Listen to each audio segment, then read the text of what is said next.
Vous écoutez News FM. News FM. Nouvelle heure. Il est 11h.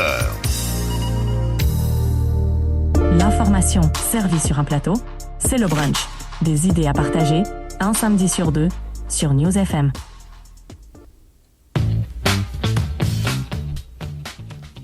Bonjour à toutes et à tous et bienvenue dans le brunch, votre émission qui vous accompagne un samedi sur deux à 11h sur News FM.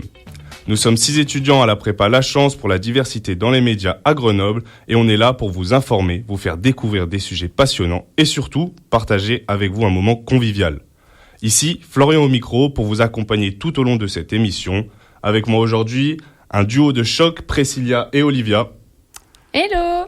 Sans oublier notre fidèle Roméo à la technique.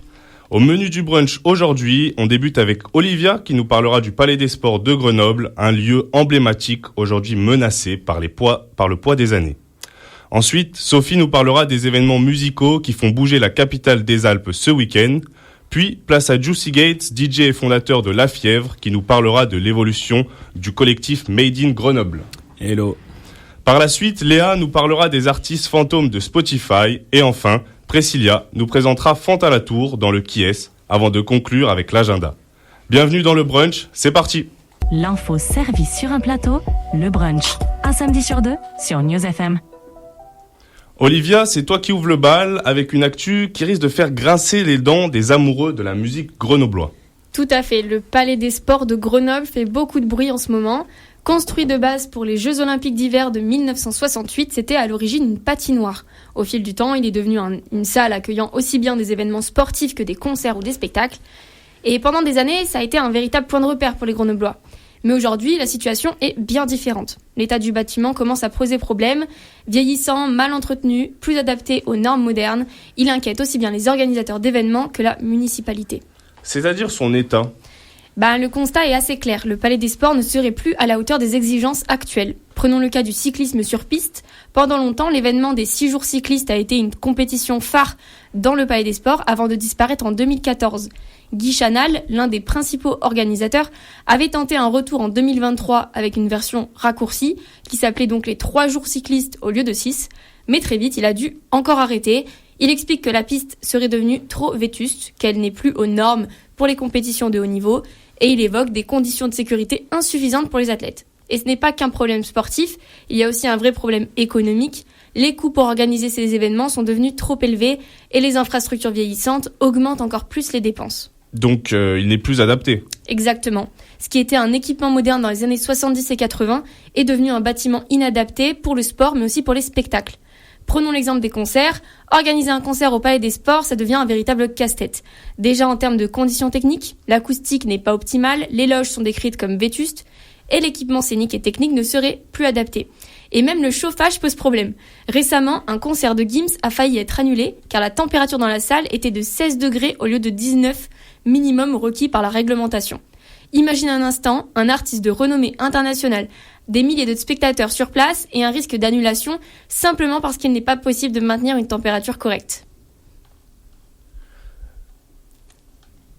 Mais du côté de la mairie, il y a des projets pour changer ça ? Alors oui, mais avec certaines limites. La municipalité assure qu'elle investit chaque année dans l'entretien de la salle avec un budget annuel d'environ 500 000 €. Récemment, une tribune de 600 places a été ajoutée et des travaux sur le chauffage sont prévus.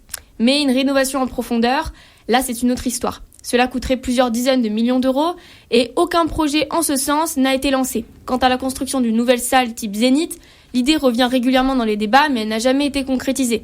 Et puis il y a d'autres problèmes, puisque certains refusent désormais de se produire au Palais des Sports. Par exemple, Patrick Bruel a déclaré après son dernier concert en 2024 qu'il ne remettrait plus jamais les pieds dans cette salle. D'autres tournées majeures comme le phénomène Starmania ou la chanteuse Louane ont évité Grenoble alors qu'elles remplissent les salles partout ailleurs. Pourtant, à Lyon, la LDLC Arena attire les plus grosses tournées, Chambéry avec le Phare capte aussi une partie du public de la région. Résultat, Grenoble commence à être de plus en plus laissée de côté. Donc pour résumer, la salle vieillit, attire de moins en moins d'événements et il n'y a pas encore de solution claire. D'ailleurs, Rémi Perrier, l'un des rares à organiser des concerts dans cette salle, a confié au Dauphiné Libéré que, je cite, « J'ai des propositions pour le Palais des Sports, mais je les refuse. Je n'y organiserai plus de spectacles à partir de fin 2026, début 2027. La situation est trop compliquée. » Aujourd'hui, donc, il y a plusieurs possibilités. Une rénovation en profondeur, la construction d'une nouvelle salle ou le maintien en l'état de cet équipement. Pour l'instant, aucune décision n'a été prise, mais le sujet reste ouvert. Merci Olivia pour ces éclaircissements. En attendant de savoir ce que deviendra le Palais des Sports, une chose est sûre, la scène grenobloise, elle, ne s'arrête pas de bouger. Ce week-end, plusieurs festivals viennent animer la ville avec une programmation variée. On laisse donc de côté les incertitudes et on passe à des infos plus festives avec toi, Sophie. Préparez vos oreilles parce que ça va vibrer à Grenoble, avec 2 festivals qui font du bruit. Les Détours de Babel et Ultra Virage. 2 ambiances très différentes, mais une même promesse. De la musique, de la convivialité et de belles découvertes. D'abord, les Détours de Babel. Ce festival, il a été lancé il y a 15 ans par le Centre international des musiques nomades. Le principe, il est simple. C'est de faire le pont entre musique du monde et scène locale. Ça dure 3 semaines au printemps, dans plein de lieux différents. Salles de spectacle, quartiers, sites historiques, il y en a pour tous les goûts. Et c'est pas juste une série de concerts. Il y a aussi des brunchs musicaux. Parce que bon, manger et écouter de la musique, c'est quand même le combo parfait. Et je trouve que notre émission est très bien placée pour le dire. Et au-delà de ces brunchs, il y a aussi des rencontres avec des artistes. Cette année, le coup d'envoi il sera donné par Makoto-san, un groupe de percussion japonaise. Franchement, niveau dépaysement, on est pas mal là. Il y a quelques dates à pas manquer. Hier, les Grenoblois ils ont pu s'ambiancer à la Belle Électrique avec Agma Layali et Love and Revenge, accompagnés de Makoto-san. Mais pas de panique, vous pouvez vous rattraper le dimanche 30 mars au musée dauphinois avec le fameux brunch musical entre 10h30 et 19h. Allez, on change d'ambiance avec Ultra Virage. Là, on passe aux basses lourdes et aux BPM élevés. Ultra Virage revient pour une 2e édition du 21 au 23 mars. C'est le festival de musique électronique qui veut remettre Grenoble sur la carte. L'objectif, il est clair, devenir le pendant grenoblois des Nuits sonores de Lyon. Principalement au Stade des Alpes, dans le virage de la Tribune Ouest, mais aussi dans d'autres salles emblématiques de la ville, comme le Dracart, l'Empérage, la Belle Électrique et l'Ostra Rocks. Et niveau programmation, c'est du solide. Amadizzi de Boston, MRCT, l'un des DJ les plus demandés en Europe, et même un duo inédit entre Nick Iner et la DJ française Rani. Les concerts commencent tôt, vers 15h, pour attirer un public large, et pas juste les fêtards de la nuit. Et côté tarif, c'est super accessible. Passe un jour entre 23 et 26 €, les passes 2 jours à 42 ou 48 €, et le dimanche, c'est tarif libre. Et si vous avez encore de l'énergie après ça, les clubs prennent le relais jusqu'à 6h ou 7h du matin. Allez, si je résume, Détours de Babel pour la musique du monde et la convivialité, Ultra Virage pour les amateurs de musique électronique qui veulent taper du pied, et honnêtement, rien ne vous empêche de faire les deux. Allez, à vos agendas. Ce samedi soir risque d'être agité, Sophie. Merci. Nous, on se retrouve dans quelques instants avec Juicy Gates, DJ et fondateur de La Fièvre, pour parler de ce collectif entraînant. Mais avant ça, on va s'ambiancer un peu sur du Wiz Khalifa avec Mesmerized, chanson qui va ramener notre invité quelques années en arrière. Just wanted to say that.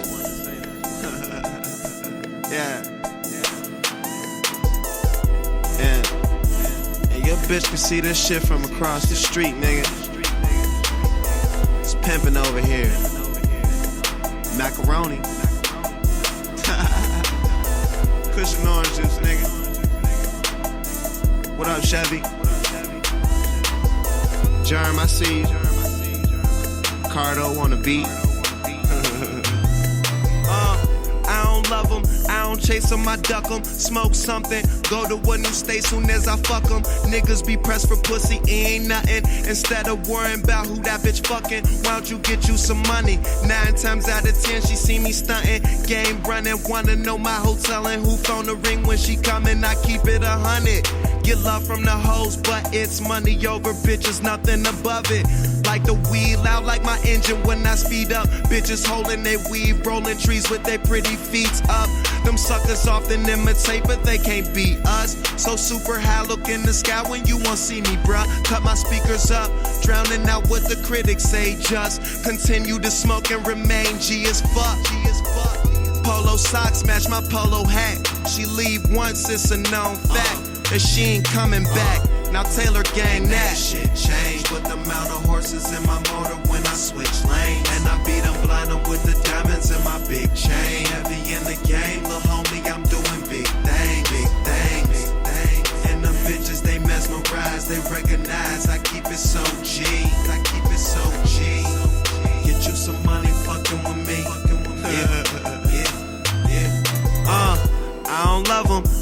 chase 'em, I duck 'em. Try to get paper out of fucker, don't know shit about her. I take you up where it's cloudy. Ain't one of them lame, still rockin' Prada. I go to Louis and blow a couple thousand. One of my baddest bitches rolling up while I'm driving, and she don't even smoke. Just hit it once while she light it. My game tight, sell and sign it. Them niggas just playing, ain't really ballin'. Saying they being honest, claiming that's your wife, but we can't call it. She all in my hotel suite at 3 in the morning, taking their clothes off, inhaling weed and coughing. Ain't her first time chiefin', but say she don't do this often. Since I was 16, I had all the intentions to keep it G. Take niggas' hoes and smoke hella trees with them. As for your team, you niggas in the stands, you just looking. I'm a pro to these rookies, and the plan is still paper over. Puss. And ain't shit changed, but the amount of horses in my motor when I switch lane. And I beat them blind up with the diamonds in my big chain. Heavy in the game, little homie, I'm doing big things, big things, big things. And them bitches, they mesmerize, they recognize. I keep it. C'était Wiz Khalifa avec Mesmerized. Et tout de suite, passons à l'interview de Juicy Gate. L'info servie sur un plateau, le brunch. Un samedi sur deux sur News FM. Grenoble a désormais son propre bouillon de culture afro-caribéenne, hip-hop et urbaine, la Fièvre. Ce qui n'était qu'une soirée test au Black Lilith en juin 2022 est devenu un véritable mouvement, un collectif d'amis devenus artistes, d'artistes devenus amis, animés par une même ambition, faire vibrer la ville au rythme des sons d'ailleurs. À la tête de cette aventure, Juicy Gates, DJ, qui a su transformer son amour pour la musique en un projet fédérateur. Entre soirées enflammées, identité forte et volonté de mettre en avant des jeunes locaux et des internationaux expérimentés, la Fièvre dépasse largement le simple cadre de la fête. Pendant ces 10 minutes, on va tenter de retracer l'histoire de la Fièvre, comprendre ce qui fait la force de ce collectif, en quoi ces soirées et plus largement ce crew se distinguent des autres, et puis on se projettera dans le futur en faisant un arrêt à une date clé, le 25 avril. Mais avant ça, Roméo, envoie-nous un petit extrait audio pour qu'on commence à comprendre ce qu'est la Fièvre. Qui regarde foutre la merde? La Fièvre! Il y a de la drogue dans cette soirée, la vérité. C'est quoi la drogue? C'est l'amour. Vous êtes avec nous ou pas? Ici c'est! Ah là là là là, des Grenoble, c'est fou, merci.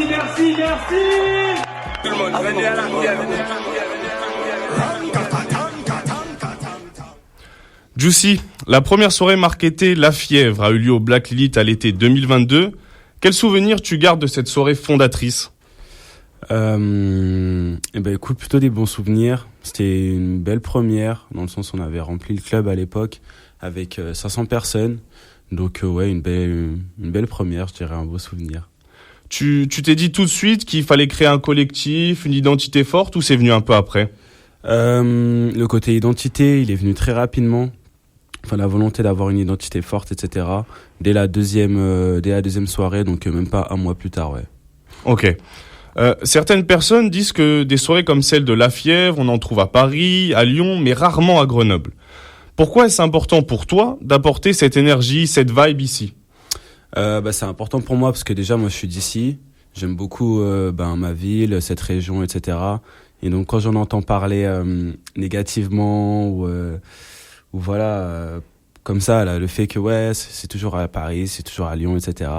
En vrai, moi, je me suis dit, non, je sais qu'ici, on peut le faire aussi. Ici, on n'a rien à envier à certaines villes. Attention, hein, on va pas se comparer à Paris non plus. Mais je savais que c'était possible et donc voilà. J'avais envie de faire quelque chose chez moi. Ok, et dans cette aventure, tu n'es pas tout seul. Est-ce que tu peux nous présenter en une phrase Akissi, Brice, Maeva, toutes ces personnes qui t'entourent aujourd'hui et qui font la force de la Fièvre? Ouais, bien sûr. Effectivement, la Fièvre, c'est beaucoup de personnes. Donc sur la partie, on va dire quotidienne, les gens qui mènent vraiment ce projet avec moi, il y a Akissi. Donc Akissi qui est arrivé après la Fièvre d'hiver, la première, donc fin 2023. De base pour bosser sur de la photo, et puis ces missions elles se sont étendues sur la direction artistique, on a fait un court-métrage ensemble, elle bosse beaucoup sur l'identité visuelle de manière générale. Brice, du coup il bosse aussi avec nous de façon très régulière sur tout ce qui est technique, Donc c'est un peu le couteau suisse de la fièvre qui va nous aider, par exemple, à Kissy et moi, quand on veut on a des idées un peu de folie, c'est lui qui va nous dire, ouais, bah, techniquement, va peut-être falloir faire attention à ci, faire attention à ça. C'est aussi quelqu'un qui a des compétences en montage vidéo, donc il monte beaucoup des vidéos que vous voyez sur les réseaux, etc. Donc tous les derniers vlogs, les after movies, les vidéos qui sont sorties sur YouTube, c'est Brice. Donc voilà, t'as principalement ces deux personnes, et puis on a la force bénévole d'une quinzaine, vingtaine même de personnes qui sont pour beaucoup issues du milieu artistique. Donc t'as parlé de Maeva, mais il y a Maeva, il y a Eva Blanco, il y en a plein, franchement, il y a Mehdi maintenant à la photo. Il y a énormément de personnes que vous voyez aussi sur les événements qui gravitent autour de l'association et qui nous aident aussi vachement dans les projets, dans le sens où c'est des personnes qui vont être les premières à porter un coup de main quand il faut installer la scénographie, quand il faut aller faire la promo sur le campus, donner des affiches, plein de choses comme ça. Donc big up à eux tous. Je vais pas commencer à les citer, sinon j'ai peur d'en oublier. Mais voilà, effectivement, il y a beaucoup de monde. Super. À vos événements, vous mettez aussi en avant la mode, l'art plastique, la gastronomie. Ouais. Comment ces éléments enrichissent-ils l'expérience des soirées ? Ouais. En fait, nous, la Fièvre, on se voit, enfin, la mission de la Fièvre, c'est vraiment de promouvoir les cultures hip-hop et afro-caribéennes. Et donc, même si moi, je suis issu de la musique, donc naturellement, les soirées, le mix, etc., mais en fait, ces cultures, elles vont bien au-delà de la musique. Donc, il y a tous les éléments que t'as mentionnés. La mode, la nourriture, l'art plastique. Il y a plein de choses, même là, même le cinéma. Enfin, il y a énormément de choses. Donc, nous, c'est par rapport à notre identité, dans un premier temps, qu'on veut mettre ces choses-là en avant. Et puis, aussi, ça peut apporter un plus aux événements. Typiquement, la dernière Fièvre qu'on a fait à la Belle Électrique, on a bossé avec Traoré Daouda Souleymane, qui est un artiste peintre, qui met vachement en avant l'art afro. Et donc, en plus du côté identitaire, de montrer, de mettre en avant ce qui nous parle, ça nous a aussi permis d'avoir une superbe décoration dans la salle et une esthétique qui était vachement agréable. Ouais, ça ramène des trucs en plus, c'est sûr. Vous avez déjà fait plusieurs soirées donc au Black Lilith, à la Belle Électrique. Il y a eu l'Ostra le 15 février. Et pour la prochaine, on sait que vous allez faire venir des artistes d'autre part, mais pas d'autre part en France, aussi d'autre part de l'international. Comment vous choisissez vos invités ? Ça, c'est la partie la plus facile, on va dire, dans le sens où on est passionnés, nous, par ce milieu-là. Donc, on identifie plein de gens, on consomme énormément de ce contenu. Donc, forcément, ça va commencer par... quand on va construire un événement, on va choisir le thème de cet événement. Et en fonction du thème, on va se dire, OK, pour cet événement, tel artiste, tel DJ, tel chanteur ou quoi, irait bien. Et donc, après, avec notre réseau, etc., on les contacte. Mais là, ce qui prime, c'est vraiment la qualité du travail de ces personnes-là, en fait. Il y aura surtout DJ Style, qui est un boss du game un peu. Ouais, totalement. Franchement, légende en vrai, DJ Style. Il l'envie peut-être. On va parler maintenant un peu de la prochaine soirée, qui sera donc la Fièvre Wonderland le 25 avril, donc dans un peu plus d'un mois. Si tu devais un peu nous faire un petit speech de cette soirée, il me semble qu'il y aura des petits éléments nouveaux. Ouais, il y a des éléments dont je peux parler, il y a des éléments qu'on garde secrets jusqu'au jour J. On comprend. Globalement, ce qu'on veut mettre en avant avec cet événement et cette thématique qui est quand même assez abstraite, donc même pour nous, des fois c'est pas vraiment évident, parce que quand toi tu fais ton brainstorming, t'as des idées, etc., tu visualises vachement les choses, mais après pour mettre les mots dessus c'est compliqué.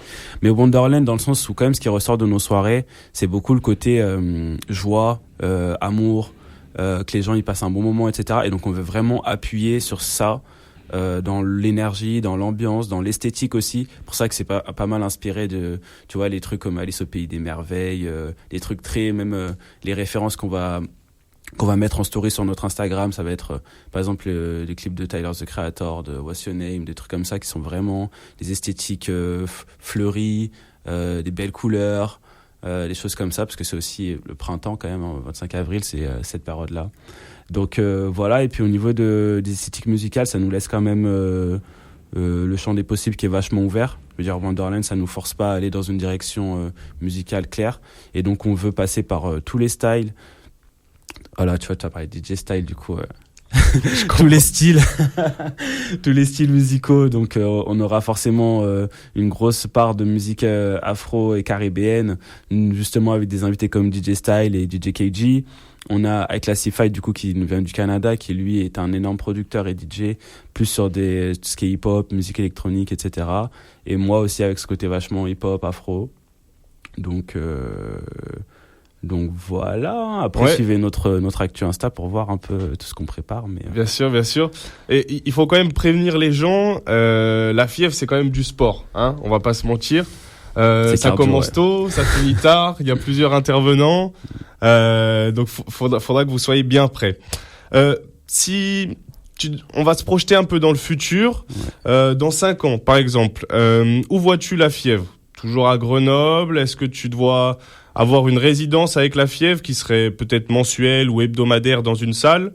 Il peut aussi y avoir ça devienne un collectif reconnu qui accompagne les artistes émergents. Quel serait le vrai flex pour toi? Pour moi, le vrai flex, ce serait vraiment d'arriver à impacter positivement la vie d'autres personnes. Donc, tu vois, nous, on dit qu'on fait la promotion de culture hip-hop afro-caribéenne. Et le but, c'est que à Grenoble, même quand nous, on sera plus là, même si j'espère qu'on sera là pendant encore longtemps, que ça ait évolué. Et donc, le vrai flex, ce serait d'accompagner, en fait, des jeunes comme ceux qu'on a dans le collectif, en fait, qu'on pousse déjà, comme des Akissi, des Brice, moi-même, mais à l'échelle de plein d'autres. Il y a aussi des danseuses aussi avec qui on commence à beaucoup travailler. Mais le flex, ce serait, entre guillemets, de lancer des carrières. On va voir comment. Aujourd'hui, c'est encore tout frais. Mais le but, voilà, ce serait vraiment d'arriver à accompagner les artistes locaux qui cherchent à se professionnaliser dans le monde artistique. Donc ce serait ça. Après, donc il y a vraiment un levier pédagogique, voire formation, qu'on aimerait pouvoir mettre en place d'ici 5 ans. Mais du coup, on a conscience que ça passera par nous-mêmes avoir vraiment pris en expertise sur l'événementiel et justement ce qu'on fait déjà maintenant. Et donc pour nous, ça se traduirait par faire peut-être un énorme festival, tu vois, à Grenoble, parce qu'il y a quand même vraiment cette volonté de rester sur le territoire. Et ça n'empêcherait pas peut-être d'aller ailleurs, dans d'autres villes ou quoi. Mais le QG, c'est quand même ça Grenoble. Reste Grenoble. Ouais. Ok, super.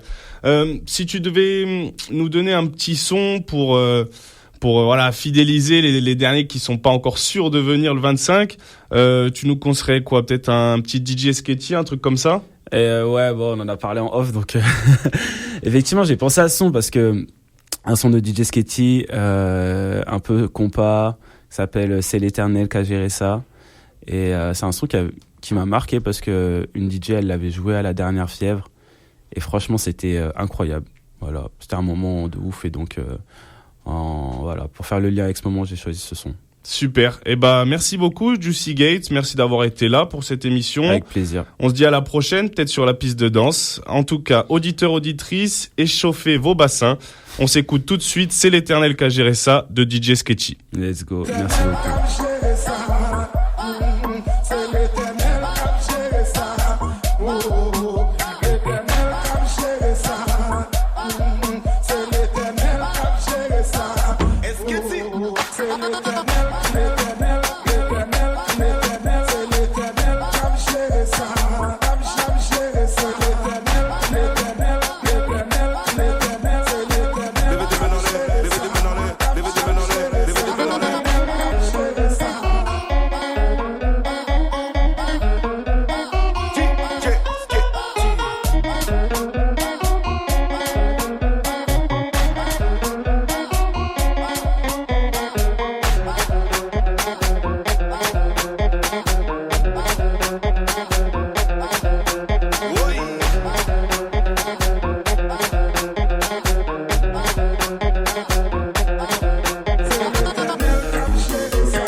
Roméo, rassis-toi un peu s'il te plaît, il est que 11h30, on va se calmer. En tout cas, c'était DJ Sketchy avec C'est l'Éternel qui a géré ça. L'info servie sur un plateau, le brunch. Un samedi sur deux sur News FM. Des Antilles à Grenoble, de l'enjaillement à une bien triste réalité, Léa va dans cette dernière partie de l'émission nous parler des artistes fantômes de Spotify. Oui Florian, imagine, ce soir, tu reçois des amis chez toi. Tu veux une ambiance sonore sans te prendre la tête à chercher la musique parfaite pendant 20 minutes, alors tu ouvres Spotify et lances la playlist Lofi. 28 heures de musique, plus de 5 millions de sauvegardes, une valeur sûre. Là, un morceau d'un certain Ekfat commence à jouer.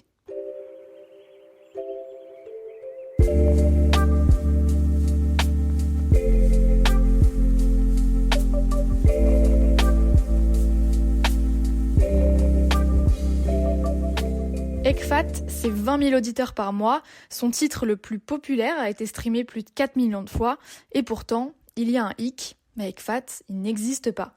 C'est le constat dressé par la journaliste américaine Liz Pelly dans son livre Mood Machine, The Rise of Spotify and the Cost of the Perfect Playlist. Elle y enquête sur ce qu'elle appelle les artistes fantômes, des musiciens sans visage, sans concert et sans véritable identité en dehors de Spotify. Tout commence au début des années 2010. Spotify mène une étude sur les habitudes d'écoute de ses utilisateurs et réalise un constat clé.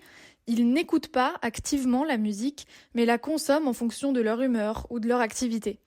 Résultat, plutôt que de rechercher de nouveaux morceaux, la majorité des gens préfèrent des musiques de fond adaptées à des moments précis.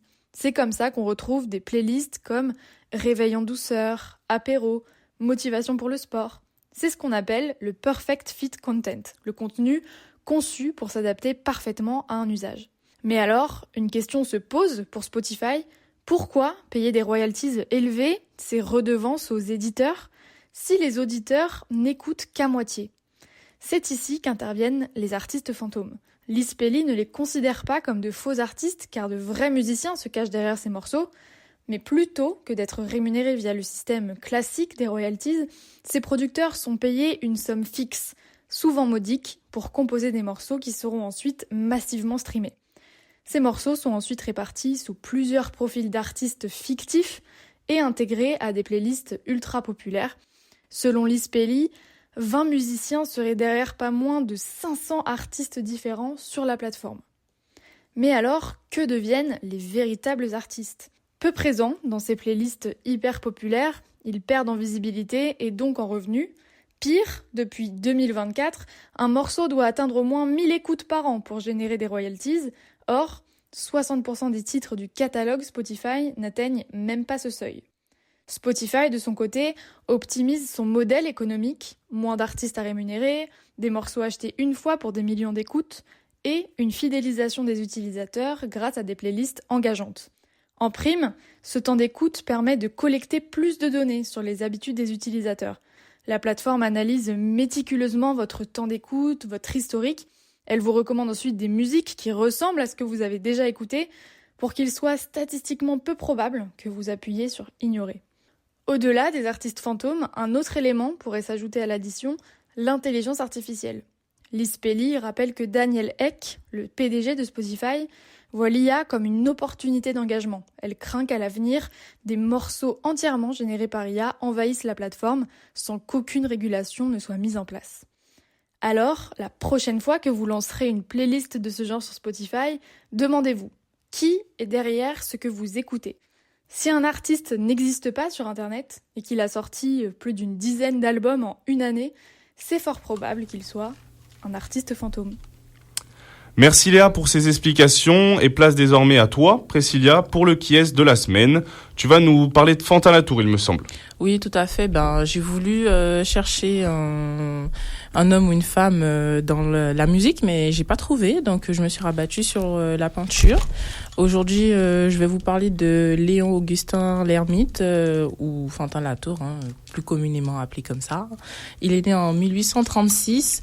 C'était un peintre français du 19e siècle, principalement connu pour ses portraits sur la nature morte et ses compositions florales. Du coup, il est né à Grenoble, dans une famille bourgeoise. Dès son plus jeune âge, il montre un grand intérêt pour les arts. Il est encouragé par son père, qui est lui-même peintre. Il part à Paris en 1854 pour se former à l'école des Beaux-Arts et il devient l'élève d'Horace Vernet, aussi peintre célèbre dans le domaine de l'époque. Fantin Latour commence sa carrière artistique en tant que peintre, du coup, toujours dans la nature morte. Ses premiers tableaux les plus célèbres sont par exemple Le Déjeuner de 1865, c'est donc un tableau avec des fleurs, ou Fleurs de vase en 1878, qui est une composition florale. Il est très influencé par les peintres hollandais du XVIIe siècle et il ne se raccorde pas au mouvement des impressionnistes, même s'il est très influencé par eux également. Dans les années 1860, il commence à se rapprocher du coup de ces artistes du même mouvement et il s'étend dans ses œuvres où il réalise des portraits de peintres comme Claude Monet ou Édouard Manet, qui d'ailleurs est l'une de ses œuvres également les plus célèbres dans ce registre. Il meurt à Paris le 13 août 1904. Son héritage est marqué par une maîtrise de la technique et une recherche esthétique autour de la lumière et de la couleur. Enfin, Fantin Latour reste une figure importante dans l'histoire de la peinture de la peinture française, tout simplement. À Grenoble, pourquoi j'en parle ? Parce qu'à Grenoble, il y a une rue à son nom. Et en ce moment, au musée de Grenoble, toujours, vous pouvez voir des estampes parce qu'il y a une exposition qui est présente jusqu'au 6 juin. Et vous pouvez aller voir certaines de ses créations, de ses œuvres à lui. Voilà, et l'entrée est gratuite. Eh bien super, Priscilla, la transition est toute trouvée. Je vais te laisser la parole pour nous présenter l'agenda de la semaine. Oui, alors pour l'agenda, on va commencer par un spectacle d'humoriste de Pablo Mira qui est au Summum. Du coup, c'est ce soir à 20h. L'entrée est entre 33 et 39 €. Donc, en gros, il va parler de sujets personnels, famille, nouvelles technologies, sexualité aussi, sur fond de culture pop, les années de son enfance, du coup. Il y a également le 25 mars au Baradi à 20h15, une boom, en fait, en format live, avec Super Caguette. Donc, c'est un solo festif axé sur la clarinette et des musiques électroniques portées par les compositions originales du musicien Maël Gourmelon. Il s'inspire également des musiques du monde, l'électro, le jazz, l'improvisation, plus généralement les musiques des années 80. Il mixera des mélodies planantes et des rythmes saccadés. Donc il propose une performance unique et invite à la danse et au lâcher-prise pour profiter le temps du show et de la fête. Alors le 29 mars, là c'est un dîner-spectacle qui se déroule à la brasserie Les Arcades. Du coup il faut compter 42 € hors boisson, donc pour le plat, le dessert, entrée, plat, dessert et le spectacle. Le concept, il est très simple, vous venez dîner, apprécier le repas sur fond de musique et c'est suivi d'un spectacle sur une thématique et le 29 c'est sur Jacques Brel. Donc vous allez avoir Thierry Ball qui va interpréter des morceaux emblématiques et du coup il invite les convives à un voyage entre les saveurs et les mélodies. Alors la réservation est fortement conseillée, je vous donne le numéro 04 76 43 03 68, je répète 04 76 44 03 68.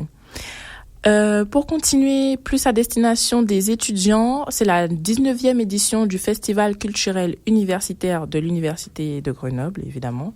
Il invite à célébrer la créativité étudiante et c'est du 25 au 28 mars sur les campus et dans l'agglomération grenobloise. La soirée commence du coup le 25 avec à la Bastille, à la salle Dutré-Voz. Pour découvrir les œuvres des étudiants, c'est gratuit, mais la réservation est fortement conseillée via le site de l'université. Et autre chose, par exemple, le 26 mars de 12h30 à 13h30, à l'Institut de géographie, le groupe Nafaso propose une pause musicale. Donc, ils feront une prestation avec batterie, basse et guitare. Et enfin, je reviens sur un festival très populaire, donc Ultra Virage, qui se déroule en ce moment au Stade des Alpes, et DJ Gates va nous en parler. Donc, comment ça se prépare? Yes, je vais vous parler d'Ultra Virage, qui est un festival de musique électronique qui a commencé hier et qui se passe principalement au Stade des Alpes jusqu'à dimanche. Donc moi j'ai la chance et l'honneur d'y jouer dimanche pour une journée un peu particulière dans le festival, dans le sens où ce sera principalement des musiques plus des esthétiques différentes, un peu moins proches des musiques électroniques, techno, etc. qui se font le vendredi et le samedi. Donc là il y aura pas mal d'acteurs locaux, dont moi le dimanche, et c'est en prix libre pour tous ceux qui veulent venir découvrir le festival, qui se passe dans un cadre magnifique qui est le Stade des Alpes en journée et tout, donc c'est vraiment cool. Et puis là aussi aujourd'hui, grosse journée sur le festival avec des guests qui viennent du monde entier, je crois pas dire de bêtises, et puis un after à la Belle Électrique. Un programme qui devrait séduire nos mélomanes. Merci à Olivia, Priscilla, Sophie et Léa pour ces points sur l'actualité, et bien sûr merci à Roméo à la technique. Merci à Juicy Gates d'avoir été notre invité aujourd'hui, et merci à vous, chers auditeurs, d'avoir été avec nous. C'était Le Brunch, l'émission réalisée par les étudiants de La Chance pour la diversité dans les médias, qui prépare au concours des écoles de journalisme. On se retrouve dans 15 jours, même heure sur News FM. Passez un excellent week-end et à bientôt sur Le Brunch.